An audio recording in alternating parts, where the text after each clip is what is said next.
Welcome to the Nevis Newscast for Tuesday, April 10th, 2018. I'm Donis Wilkinson Keynes.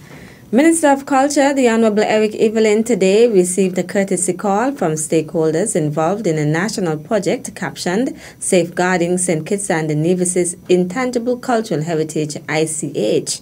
St. Kitts and Nevis is about to embark on a joint initiative to safeguard its intangible cultural heritage with support from United Nations Educational, Scientific, Cultural Organization, UNESCO, and its Intangible Cultural Heritage Fund. On April 6, 2017, St. Kitts Department of Culture submitted a proposal to the UNESCO National Commission concerning intangible cultural heritage.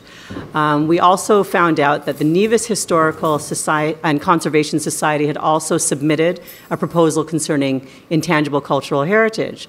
So as a result of that, the main goal of this project, of both projects, is to create a list of intangible cultural heritage for St. Kitts and Nevis. So as a result of that, we asked for technical assistance from UNESCO, and that has been provided to us in the form of consultant Nigel Encalada, who originates from Belize, and he's also director of the Institute of Social and Cultural Research in Belize. Today, Tuesday, April 10th, UNESCO consultant Nigel Encalada facilitated meetings with representatives from government departments, NGOs, public and private organizations, traditions bearers, and community stakeholders on safeguarding St. Kitts and Nevis's intangible cultural heritage. He is here in St. Kitts and Nevis on a mission from the 8th to the 13th of April, working with myself, who is the SCAN ICH lead focal point St. Kitts, and also with Pauline Ngunjuri, who is the deputy director of the Nevis and Historical and Conservation Society, as well as secondary focal point for ICH, and we're working in collaboration with the government of St. Kitts and Nevis and also Nevis Island Administration. The Research and Documentation Unit of the St. Kitts Department of Culture is collaborating with the Nevis Historical and Conservation Society, the Nevis Cultural Development Foundation, and relevant stakeholders on the project. I would have heard about this project for some time now, and I'm very happy that St. Kitts and Nevis, we are collaborating on this project. I understand that both St. Kitts and Nevis would have done some work in terms of submitting for the project to UNESCO. We're also delighted that UNESCO would have seen it fit to give some assistance where this project is concerned in terms of identifying our intangible cultural heritage. Of course, we know that our culture is very important to us, and any assistance we can get, we certainly welcome it. So I want to say that the Ministry of Culture, we totally endorse and we support this project, and any assistance we can get from the consultant, Mr. Encalada, and UNESCO is very much welcomed. Also a part of the delegation were Permanent Secretary in the Federal Ministry of Youth, Sports and Culture, Stanley Knight, Director of Culture on St. Kitts, Troy Mills, and the CEO of the NCDF, Jerome Rollins. Also present was Permanent Secretary in the Ministry of Culture, Keith Glasgow. In more local news. From the first day to now currently, although we are still in the middle of our final day, we have brought in over 260 dogs. Nevis Animal Speak wrapped up its mass spay and neuter program on Monday, April 9th. Host of On the Farm, Huey Sargent, spoke with Janice Jensen of Nevis Animal Speak on the final day of the program. We have people that are stopping on the roads and finding out what we're doing today, realizing it's the last day, and panicking and running home to get their dogs. And I mean plural. We have had families that have brought in some 7, 8 dogs. And if their puppies are 8 weeks old and over 2 pounds, we are spaying and neutering those as well. Nevis Animal Speak's mass spay and neuter program was made possible through the organization's collaboration with the Nevis Island Administration and the support of residents. I know one of the things for the government, they wanted you to specifically look at strays in and around Charlestown. How has that gone? That has been extremely successful. So we have, for people that could not transport their dogs here, we have offered transportation. And once those people are finished picking up dogs that were registered by owners, they have gone back out onto the streets, actually very early in the morning before their pickups, and then again once their pickups are done, to search the Charlestown area. Just one of our drivers, we have had up to 7 drivers, but just one of our drivers in the last 2 days has picked up over 25 strays just in the Charlestown area and is back out on the streets today, still collecting more. People that were not really a part of this when we started have asked how can they support. So people are telling their neighbors, and if their neighbors couldn't come in, bringing their neighbors' dogs to us. So everybody, especially on the last day, is in a bit of a panic. There's this big rush, but without that collaborative effort, we would not have been able to do what we are doing for the Federation. Okay, I think it's a really good program because not much people are able to afford this service, so it's a good thing. Veterinarians from Caribbean Spay Neuter, as well as the Ross University School of Veterinary Medicine, also partnered with Nevis Animal Speak to make the program a success. Premier the Honorable Mark Brantley is appealing to residents to be responsible citizens and pay their taxes. Premier Brantley is the Minister of Finance. In St. Kitts, I'm advised that the Inland Revenue Department over there will soon be publishing a list of defaulters. They have not yet done so. It will happen imminently, where those who owe the government money and refuse to pay will be publicly named.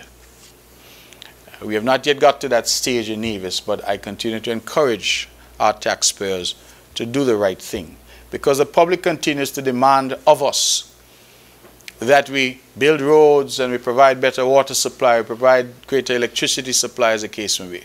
People complain the hospital needs this. They want facilities such as the Mondo facility. They cost money. And the only way that we can do that, provide security, do all the things that we need to do as a government, is certainly if our taxpayers were to be responsible and were to ensure that they pay their taxes. And so I encourage people to continue to do that, and to say that our inland revenue authorities have always been willing to enter into arrangements so as to ensure that it is not too burdensome on our citizenry to do the right thing and to ensure that their taxes are paid. Speaking during his second monthly press conference on March 29th, Premier Brantley also made an announcement with regard to the Nevis Island Administration's total recurrent revenue for the first quarter of 2018. That insofar as our period January to March 2018 is concerned, our total recurrent revenue has come out at $41.59 million, and our relevant expenses during that period, I'm told, are at $28.6 million. So for the first 3 months of this government's tenure, it looks as if the flour is more than the water, and that, according to Mr. Doe, that we are well ahead in terms of our revenue collected compared to our expenditure. Less people immediately start to say that that means we can spend some more. Let me just remind you that the first 3 months tend to be the period that we collect most, because of course that's the period when our tourism industry is really doing well. And so I just want to point out that 41.5 million in collections and some 28 million in expenditure gives us a little bit of room, but not much. And so I continue to call on those who are out there to do the right thing, be responsible citizens, as we like to say from Inland Revenue, and ensure that your taxes are paid. Those who are owed property taxes, they owe various taxes, please, to ensure that your taxes are paid. Premier and Minister of Finance, the Honorable Mark Brantley. Still to come, Governor General advises public to beware of fake social media accounts purporting to be him. The details after this break. Hello, my name is Culturama, the Caribbean's greatest summer line. Most islands have their festival annually, but they call it Carnival. With all those shows, we fete and fun. We party from sun up to sundown. Everybody come now, show the world what we mean when we talk about Culturama. Rocks up, flags up, flags up. Time to wake up for the jam. We coming down early to be morning. Rocks up, flags up, flags up, flags up.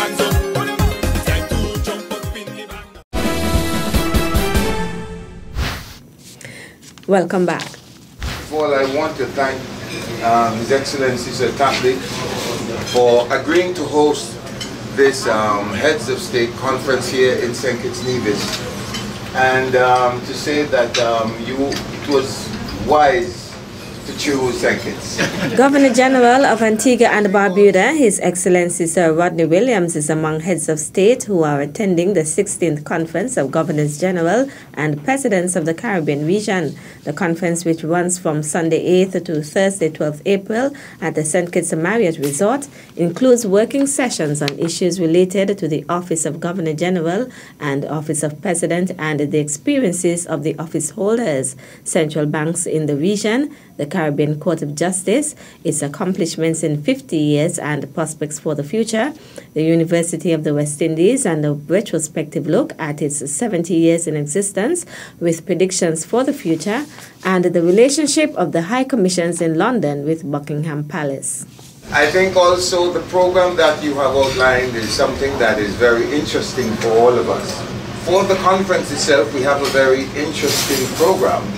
And in as much as our positions are not executive in nature, it does not prevent us from getting together from time to time and looking at the various challenges and looking at the political situation and to see how best we can contribute towards ensuring that everything runs smoothly and that all people derive maximum benefit. On Monday, April 9th, the heads of state visited Nevis and were taken on a tour of the island. Meantime, Governor General of St. Kitts and Nevis, His Excellency Sir Tapley Seaton, is urging the general public to beware of fake social media accounts purporting to be him and to reject any invitation from such, including two of the most popular, Facebook and Instagram. Sir Tapley said that neither he personally nor the office that he presently holds has any social media accounts. These fake accounts are soliciting funds from people. According to a press release from the St. Kitts and Nevis Information Service, the accounts attributed to the Governor General feature his photograph, indicating that persons can contribute to a fund. His Excellency says that there is absolutely no basis to it, and it is regrettable that he has to adopt the well-used phrase of fake news. He said that he knows of several of his colleagues in other countries who have had similar cases and who have had to indicate very clearly that they are not at all connected to that sort of thing. Several persons have been the victims of fake social media accounts with their photos purporting to be them and sending friend requests to individuals, especially via Facebook and Instagram. A person who accepts soon realizes that he or she is being asked about things like a federal government grant and a United Nations fund to which they should contribute. Persons should be on their guard against these phony social media accounts. That's it for this edition of the Nevis Newscast. On behalf of all of us in the Department of Information, thank you for viewing. At a loss as to what's going on in Nevis? Tune into NNC on NTV. Don't worry if you don't have cable either. NNC will bring the news to you wherever you are. Facebook and Facebook Live. YouTube and YouTube Live. NevisTVOnline.com. Roku app, NTV mobile app, Smart TV, Apple TV, and any other IPTV platforms. When me ANC and you ANC, NNC.